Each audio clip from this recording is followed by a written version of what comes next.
Oke teman-teman, di video kali ini saya akan update lagi indukan split ino ya teman-teman.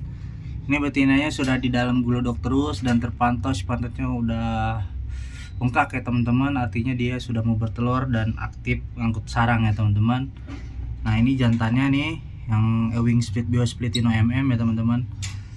Ya mudah-mudahan sekitar 1 mingguan lagi sudah bisa bertelur ya teman-teman, karena ini pasangan baru ya. Jadi produksi pertama ya, mudah-mudahan tidak ada kendala dan langsung isi ya teman-teman. Ini jantannya, betinanya di dalam ya.